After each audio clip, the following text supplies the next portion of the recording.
मोदी का विरोध क्यों? क्या मोदी कोई विदेशी है जो बाहर से आकर प्रधानमंत्री की कुर्सी पर जबरदस्ती बैठ गए हैं? क्या मोदी का चरित्र दागदार है? क्या मोदी ने कोई भ्रष्टाचार किया है? क्या मोदी अपनी तिजोरी भर रहे हैं नेहरू गांधी परिवार की तरह? क्या मोदी का कोई बेटा, भतीजा, भाई, भौजाई जिसको वो लाभ देने में लगे हैं? क्या मोदी की विश्वसनीयता संदेह के घेरे में है? क्या मोदी राष्ट्र विरोधी कार्य कर रहे हैं? क्या मोदी कामचोर हैं? स्वयं से यह सवाल करने पर हर बार आपका मन जवाब देगा नहीं। तो फिर मोदी से एलर्जी क्यों? अल्पज्ञानी आरोप लगाते हैं कि राम मंदिर नहीं बनवाया, धारा 370 नहीं हटाई, पीडीपी से गठबंधन कर लिया, 15 लाख नहीं दिए, अच्छे दिन नहीं आए। आप ही बताएं कि क्या आपको हर विषय में 100% नंबर मिलते थे? क्या आप पहली नौकरी लगते ही घर खरीद लेते थे? आपने 5वां फ्लोर पहले बनाया था या फिर मजबूत नींव? गाड़ी में 5वां गियर पहले आता है या पहला? उदाहरण और भी जोड़ सकते हैं। कोई नहीं बताता कि अगर मोदी नहीं तो और कौन? कौन बना सकता है स्थायी सरकार? कौन बनवा सकता है राम मंदिर? कौन हटवा सकता है धारा 370? कौन करवा सकता है किसानों की सुरक्षा? कौन कर सकता है भारत की रक्षा? ये एक साजिश है लुटेरों की ताकि आप फंस जाएं और इनको लूटने को मिले। मई 2014 से आज तक सारे चोर चुहार, देशद्रोही, आतंकी टाइप के लोग पगलाए हुए हैं। जरा सोचिए, अगर आपने आज मोदी का साथ नहीं दिया तो जैसे वाजपेयी सरकार के जाने के बाद सोनिया की गुलामी 10 साल करनी पड़ी थी, अब की बार शायद 100 साल से भी ज्यादा करनी पड़ेगी। खून के आंसू रोना पड़ेगा। एक बार जरूर सोचें। हमने अपने देश की बागडोर मोदी जी जैसे एक ऐसे मजबूत और ताकतवर व्यक्ति के हाथ में दी है जो देश के 125 करोड़ हिंदुस्तानियों के भविष्य के बारे में 24 घंटे सोचते हैं और उनके भविष्य को संवारने के लिए निरंतर कार्य कर रहे हैं। मीडिया और लोगों का विरोध सुनकर भी वे देश के भविष्य के लिए कार्य करते चले जा रहे हैं।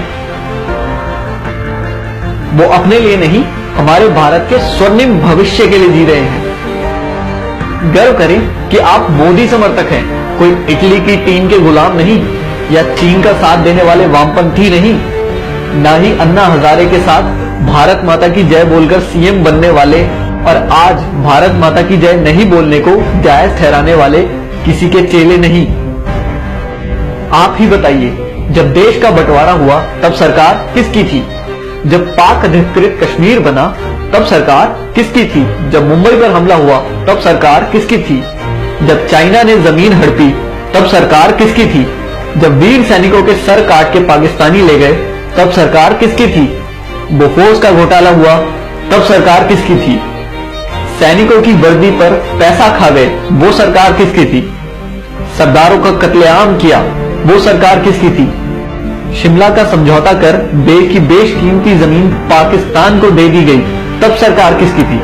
आसाम में हिंदुओं का खून बहा, तब सरकार किसकी थी? कश्मीरी पंडितों को मारा गया, तब सरकार किसकी थी? कॉमनवेल्थ घोटाला, कोल घोटाला, 2G घोटाला हुआ, तब सरकार किसकी थी? दूरदर्शन के मोनो से सत्यम शिवम सुंदरम हटाने वाली सरकार किसकी थी? भारतीय मुद्रा से सत्यमेव जयते हटाने वाली सरकार किसकी थी?